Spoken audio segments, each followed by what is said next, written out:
Ok, pessoal, dando continuidade então ao nosso crime do artigo 157 do roubo, falamos que existe ali uma forma simples que está no caput, que trata de roubo próprio e o roubo impróprio. Tá? Falamos a respeito do meio empregado ali no roubo próprio, que é a violência, a grave ameaça, e a terceira forma que é chamada de violência imprópria, que nós chamamos, que é a situação em que o agente por algum meio ele reduz a vítima à impossibilidade de resistência, reduz sua capacidade de resistir, de se defender, ok? Falamos o exemplo do Boa Noite Cinderela, aquele caso que a pessoa tranca alguém no banheiro também, seria um caso interessante. Vamos lá. Simulação do uso de arma de fogo. Ou seja, eu fingir que estou usando uma arma, eu digo que estou armado quando não estou, eu coloco algum objeto debaixo da camisa para fingir que eu estou armado. Ou até mais, eu estou usando arma de brinquedo. E aí? Eu tenho aí uma grave ameaça capaz de intimidar alguém de modo a nós termos aí caracterizado o crime de roubo? Sim, tá certo? Nós vamos ver mais adiante que arma de brinquedo, por exemplo, não vai caracterizar a majorante do emprego de arma. Porque a arma não é verdadeira, não é de verdade e, portanto, não oferece nenhum potencial lesivo, ofensivo. Mas uma arma de brinquedo, o fingir estar armado, tá? Simular estar portando uma arma, é meio idôneo a intimidar, a amedrontar a pessoa, de modo a caracterizar uma grave ameaça para se termos aqui a configuração do crime de roubo. Estávamos falando então sobre o roubo impróprio, que é aquele em que o agente, ele logo após subtrair da coisa, ele emprega a violência ou a grave ameaça para uma finalidade, que é assegurar sua impunidade ou a detenção da coisa. Perfeito. Primeira observação que nós temos que fazer aqui é a seguinte. Em primeiro lugar, aqui só há dois meios. Nós só temos a violência ou grave ameaça sendo empregada depois. Nós falamos que a ideia do camarada no início é praticar um furto, é subtrair alguma coisa sem violência ou grave ameaça. No decorrer da conduta, após se apoderar da coisa, ele emprega uma violência ou grave ameaça com o intuito de assegurar sua impunidade, por exemplo, não ser preso, fugir do local, não ser identificado, ou a detenção da coisa, ou seja, não deixar que a coisa seja tomada de si. Perfeito, então? Diferentemente do roubo do caput, o roubo próprio, no roubo impróprio nós só temos possibilidade de emprego de violência ou grave ameaça. No roubo próprio do caput nós temos violência, grave ameaça ou meio que impossibilite a resistência da vítima. Não é isso que nós falamos? Vou dar um exemplo para vocês de quando eu era tenente da Polícia Militar lá no estado de Rondônia, na cidade de Ji-Paraná, no interior da cidade. Um indivíduo, com o intuito de praticar um furto, ele ingressou numa loja de roupas e pediu para experimentar umas peças de roupa no provador, e lá dentro ele pegou algumas peças de roupa e colocou dentro da calça, certo? Com o intuito de subtraí-las. Veja que se ele quisesse praticar o roubo próprio, ele chegaria exercendo a violência ou grave ameaça, empregando violência ou grave ameaça para subtrair a coisa. Chegaria apontando uma faca, dizendo que ia bater nas vendedoras, puxando uma arma de fogo, uma faca, enfim, ameaçando ou exercendo violência para a subtração. Não foi isso que ele fez. Ele quis praticar a subtração inicialmente sem o emprego de violência ou grave ameaça. Quando ele foi sair do provador, tendo desconfiado dele alguma funcionária, tentou abordá-lo para verificar se ele estava trazendo consigo alguma roupa escondida. Nesse momento, para fugir do local e para assegurar a detenção da coisa, ele a empurrou, ele saiu dando pontapé, tapa nas pessoas. Vejam que neste caso a conduta que seria um furto passou a configuração de um crime de roubo. O roubo na figura aí do parágrafo 1º, chamado roubo impróprio, porque ele exerceu, empregou a violência e a grave ameaça em momento posterior, visando assegurar a detenção da coisa ou assegurar a sua impunidade. Então temos um clássico exemplo aí de furto, de roubo impróprio, Vejam, pessoal, então nesse caso aqui convém nós fazermos aqui uma explicação bastante importante no que diz respeito ao roubo impróprio, tá? No que diz respeito ao roubo impróprio. Vejam que ele fala que essa violência ou grave ameaça é empregada logo depois do apoderamento do objeto. Logo depois em que o agente se apodera do objeto é que ele emprega a violência ou grave ameaça com aquelas finalidades que nós falamos, assegurar sua impunidade ou a detenção da coisa. Veja que se não foi logo depois, se transcorreu um tempo considerável, de modo que o furto já está consumado. Então veja, quando fala logo depois do apoderamento, é quando ele se apodera da coisa e o furto ainda não se consumou. Ainda não houve a consumação do furto. Porque se eu falo de um tempo significante entre o apoderamento da coisa e o emprego de violência ou grave ameaça posteriormente, eu não estou mais falando da figura do roubo impróprio. Então, logo depois há tempo de eu assegurar a posse da coisa ou assegurar minha impunidade. Se transcorreu tempo relevante de modo que o furto já se consumou, eu já tenho o crime de furto consumado. A violência ou a grave ameaça empregada depois do furto já consumado caracterizará um outro crime contra a pessoa. Um crime de lesão corporal, um crime de constrangimento legal, um crime de ameaça, mas não mais haverá o crime de roubo impróprio. Vamos dar um exemplo aqui? Digamos que você foi no supermercado, deixou sua bicicleta na porta do supermercado para fazer compras, alguém foi lá e subtraiu sua bicicleta. Levou sua bicicleta. Quando você saiu do supermercado, não encontrou mais a sua bicicleta. Perfeito. Nesse momento que a bicicleta fugiu da sua esfera de disponibilidade e o agente se apoderou dela, está na posse dela e essa bicicleta não está mais disponível para você, o crime de furto já está consumado. Então ele já praticou o crime de furto. Não há que se falar mais em crime de roubo impróprio. Você chamou a pessoa que era o vigilante, chamou um amigo, chamou a polícia, que seja, chamou um amigo, foram procurar. Saíram procurando e encontraram ele na outra esquina andando na bicicleta tranquilamente. O que vocês fizeram? Foram lá para abordar, para tomar. Essa bicicleta é minha. E foi lá para tomar a bicicleta. E ele, para que vocês não tomassem a bicicleta, exerceu violência ou ameaça. Saiu dando tapa em vocês, ou puxou uma arma e ameaçou. Veja, trata-se de um novo crime. O crime de furto já havia se consumado. Esse emprego de violência ou grave ameaça vai caracterizar algum outro crime contra a pessoa em concurso material com crime de furto. Porque no roubo impróprio, necessariamente o emprego da violência ou grave ameaça deve ser antes da consumação do furto. Logo após apoderar-se da coisa, ele exercia a violência ou grave ameaça para assegurar a sua impunidade ou a detenção da coisa. Perfeito, pessoal? É importantíssimo fazer essa distinção. Importantíssimo. Princípio da insignificância. E aí, os tribunais aceitam a aplicação do princípio da insignificância em se tratando de crime de roubo, em que há o emprego de violência ou grave ameaça?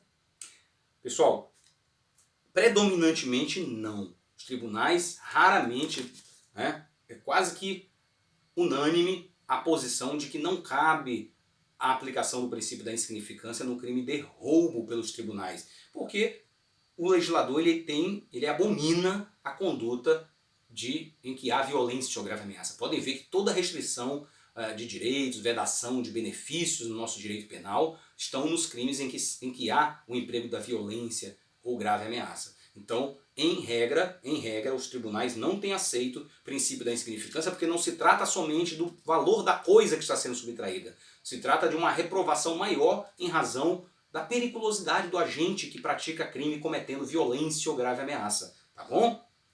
Pessoal, bens ilícitos merecem proteção do crime de roubo, ou seja, eu roubei de alguém algo que é ilícito. Digamos que eu roubei droga da pessoa, empreguei violência ou grave ameaça para roubar drogas, para roubar uma máquina de caça-níqueis que é proibida, por exemplo. Tá?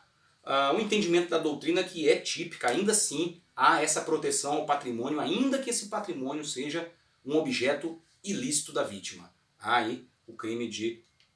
que ela tem uma relevância econômica, faz parte, e há a proteção da tutela penal. Elemento voluntariedade, vamos lá, para voluntariedade. O crime é doloso, não há hipótese culposa para o crime de roubo. Então é a vontade consciente de apoderar-se para si ou para outrem da coisa a ser subtraída, empregando violência, grave ameaça, tá certo? No roubo próprio, emprega violência, grave ameaça ou aquele meio que reduz a impossibilidade de resistência. No crime de roubo impróprio, a finalidade do agente é empregar a violência ou grave ameaça para assegurar a impunidade ou a detenção da coisa subtraída. Veja que há uma mudança no dolo, né? O emprego da violência não é para subtrair a coisa no roubo impróprio, é para assegurar sua impunidade ou a detenção da coisa, tá certo? Roubo de uso. Aí a doutrina diverge a respeito, falamos do furto de uso, né? Quando eu pego a coisa momentaneamente para uso, eu não tenho intenção de me apropriar da coisa. Então, lá nós vimos que é bem claro que a subtração da coisa com o fim simplesmente de usar dessa coisa temporariamente, restituindo-a integralmente ao local onde estava, ao seu legítimo proprietário, possuidor, é fato atípico, é um indiferente penal. É um indiferente penal, não é fato típico, é um fato atípico, é irrelevante para o direito penal. No roubo, há uma divergência na jurisprudência a respeito de se o roubo de uso é crime ou não.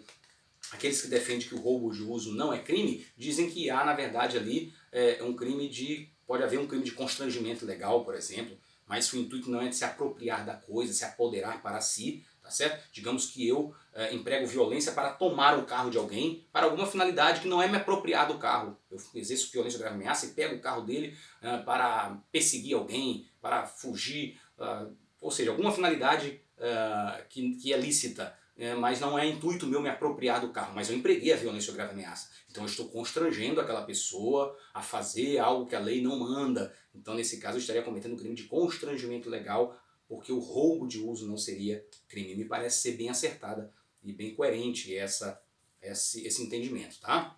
Consumação e tentativa, vamos lá. Consumação e tentativa vai se diferenciar aqui o momento consumativo a depender do roubo ser próprio do caput do 157 ou se o roubo é impróprio do parágrafo 1º, tá? Então, no roubo próprio, a consumação ela se dá com a efetiva subtração da coisa, né? Eu emprego violência, grave ameaça ou reduzo a vítima à incapacidade de resistência, à impossibilidade de resistência, para subtrair a coisa. E se eu consigo lograr subtrair a coisa, eu estou consumando o crime de roubo próprio do caput do 157. Mas professor, aplica aquela mesma regra lá do furto, teoria da Amócio? Sim, teoria da Amócio. No momento que eu inverto a posse da coisa, a partir do momento que a coisa vem para minha posse, vem para o meu poder e sai do poder da vítima, o crime de roubo já está consumado. Então, a partir do momento que eu empreguei violência ou grave ameaça, ou qualquer outro meio que impossibilite a capacidade de resistência, a coisa está no meu poder, não está mais com a vítima, está consumado o crime de roubo próprio, o roubo do caput do artigo 157. Tentativa é possível? Sim, eu emprego violência ou grave ameaça, mas não consigo subtrair a coisa por algum motivo alheio à minha vontade. A polícia ia chegando e eu corri, a vítima reagiu e não conseguiu pegar, tá? Seja qual for seja qual for o fato que me impediu de subtrair a coisa, eu tenho o roubo na forma tentada. Isso eu estou falando do roubo próprio, Olha aqui que diz a súmula 582 do STJ. A súmula 582 do STJ fala a respeito do momento consumativo do roubo. Consuma-se o crime de roubo com a inversão da posse do bem. Inverteu, estava na vítima, não está comigo agora, certo? Inversão da posse do bem mediante emprego de violência ou grave ameaça, ainda que por breve tempo e em seguida a perseguição imediata ao agente e recuperação da coisa roubada, sendo prescindível, ou seja, dispensável, a posse mansa e pacífica ou desvigiada. Então, mesmo que ele tenha tido a posse momentânea, foi perseguido, a polícia perseguiu e capturou e pegou a coisa de volta, eu tenho aqui a consumação do crime de roubo. Já sabemos disso, teoria da Amócio. A partir do momento que já está na minha mão, não está na esfera de disponibilidade da vítima, o crime já se consumou, seja no furto, seja aqui no crime de roubo com muito mais propriedade. No roubo impróprio, nós temos uma situação diferente, pessoal. No roubo próprio, nós temos um crime que é classificado como material em relação ao seu resultado. Então o crime quanto ao resultado aqui no crime de roubo próprio, ele é material, ele consuma-se com o resultado naturalístico, com a alteração do mundo exterior. Qual é a alteração do mundo exterior? Eu ter subtraído a coisa que estava na mão da vítima não está mais com ela, está comigo.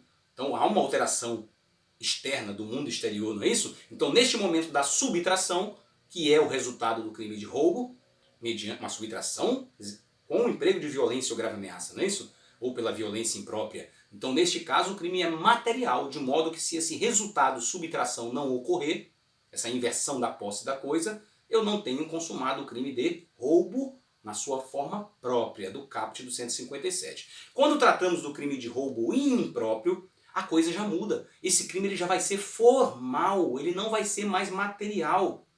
Veja que o agente já se apoderou da coisa. E esse crime vai se consumar no momento em que ele exercer a violência ou grave ameaça para o que mesmo? Para assegurar a detenção da coisa ou para assegurar a sua impunidade, visando a isto. Então o crime já se consumou. Ele é um crime que imprescinde de resultado. Não precisa que ele logre sair com aquela coisa, que ele empregue violência, grave ameaça e consiga subtrair a coisa. Independentemente dele conseguir ou não subtrair a coisa, no momento que ele emprega violência ou grave ameaça, o crime já se consumou. Esse crime é formal. Pode haver um resultado, mas o tipo penal não exige esse resultado para o crime se consumar. Entenderam? Me apoderei da coisa. No momento que eu emprego violência ou grave ameaça para assegurar a detenção da coisa ou para assegurar a minha impunidade, o crime já está consumado. Independentemente de eu lograr êxito em levar a coisa comigo, subtraí-la ou não. Então o crime é formal. Pode haver esse resultado, subtração da coisa, mas o tipo penal não está exigindo a subtração. Ele só exige o emprego da violência ou grave ameaça com o intuito de assegurar a detenção da coisa que eu já estava apoderado dela, ou para assegurar minha impunidade. Então por isso que a doutrina entende, boa parte entende que, uma parte da doutrina entende, mais antiga, que não caberia tentativa nesse crime de roubo impróprio. Porque ou eu para assegurar a detenção da coisa ou a minha impunidade, ou eu emprego a violência ou a grave ameaça e o crime já se consumou, ou eu não emprego violência ou grave ameaça e o crime não se consuma. Tá certo? O crime não acontece. Haveria mero furto. Haveria mero furto. Tá bom? Então, para a parte da doutrina é isso. Para a outra parte maior, uma doutrina mais moderna, que discorda disso, entende que é possível sim haver a tentativa numa situação em que o agente se apodera da coisa e no momento que ele vai empregar a violência ou a grave ameaça, ele é impedido, por exemplo. Haveria uma tentativa do crime de roubo impróprio do parágrafo 1º. Tentativa do crime de roubo impróprio. Última questão para a gente encerrar nossa aula de hoje. Tá? O STF entende que o roubo cometido contra mais de uma pessoa no mesmo contexto fático caracteriza concurso formal de crimes. Uma só conduta, 2, 3 ou mais crimes. 2 ou mais crimes. Tá? Então, contra mais de uma pessoa, uma só conduta. Eu entrei no ônibus, apontei a arma lá e fui recolhendo pertences de todos os passageiros. Para o STF, esse comportamento caracteriza concurso formal de crimes, ou seja, uma só conduta que causa 2 ou mais crimes. Haveria vários roubos ali, tá certo? O STJ diverge um pouquinho. O que o STJ vai dizer? Tá? Que é possível esse concurso formal sim, mas vai depender da quantidade de patrimônios atingidos, tá? Se esse patrimônio pertence a vítimas diferentes. Então, só vai considerar concurso formal se foi atingido patrimônios diferentes, de pessoas diferentes. Tá? Se for o mesmo patrimônio, tá? Não tem um concurso formal de crimes. Tá bom? Então aqui eu creio que nós chegamos ao final da nossa aula de hoje. Eu vou deixar as majorantes da pena do roubo, as qualificadoras, para a próxima aula semana que vem, senão vai ficar muito pesado. Estamos terminando o 4º bloco. Encerramos furto, demos início ao crime de roubo, falamos bastante coisa, mas ficamos devendo então aí as majorantes do crime de roubo e as qualificadoras, porque aí nós temos alterações recentes incluídas pelo pacote anticrime e que eu acho importante nós trabalharmos aí de forma mais cautelosa, de forma mais detida, porque como eu falei para vocês, é uma novidade de 2019 e é muito provável que vocês, ainda quando estiverem se formando, encararem isso aqui na prova da OAB sendo cobrado. Ou quando forem fazer um concurso aí qualquer, em que cobre direito penal, vocês deparem com questões relativas a essas alterações recentes aqui. Por isso eu acho mais prudente, mais conveniente a gente concluir roubo na nossa próxima aula. Tá bom, gente? Muito obrigado a todos. Acompanhe, não deixem as aulas passarem muito tempo, assistam as aulas, não deixem de desatualizar. Recentemente aconteceu um episódio aí que não sei porquê o YouTube apagou minhas aulas passadas. E os alunos que deixaram para assistir depois tiveram prejuízo, porque não puderam ter acesso. Mas eram aulas de mais de 2, 3 semanas atrás. Então as aulas, o ideal é que vocês assistam na semana, na mesma semana. Eu ainda tenho percebido que as visualizações são poucas, mesmo de aulas mais antigas. 8 visualizações, sendo que vocês são em 23 alunos. Então não é possível ter menos visualizações do que a quantidade de alunos. Podia ter mais, mas menos não. Então é sinal de que muita gente não está assistindo a aula, não está nem preocupado em assistir às aulas. Tá? Ok, gente, obrigado a todos. Até semana que vem. Forte abraço.